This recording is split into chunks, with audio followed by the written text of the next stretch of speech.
10 CBSE बोर्डचे जे विद्यार्थी मित्र आहेत, लँग्वेजचा पेपर कसा लिहिणार?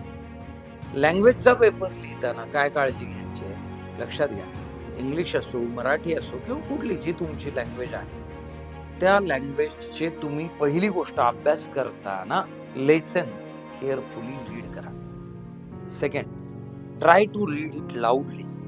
थर्ड, पेपरमध्ये आता काही लाऊडली तर वाचता येणार नाही तुम्हाला. येस, पण तुम्हाला पेपरमध्ये, एक्झाम पेपरमध्ये तो पॅराग्राफ किंवा जे काही दिलेले ते रीड करताना केअरफुली फुल कॉन्सन्ट्रेशनने रीड करा. इमिजिएट तिथे जे तुम्हाला वाटतंय की हे पॉइंट्स आहेत, किंवा उलटही करू शकता तुम्ही, आधी क्वेश्चन वाचून मग पॅराग्राफ वाचू शकता. You can do it like that also. आणि लँग्वेज जे आहे, काय लँग्वेजला जेवढं समर्पक लिहिता येईल, जेवढं रिलेटेबल लिहिता येईल तेवढं लिहायचा प्रयत्न करा. अवाजवी काही बसू नका.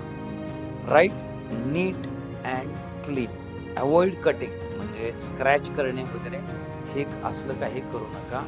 मग तुम्हाला लँग्वेजला खूप छान मार्क्स मिळू शकतात.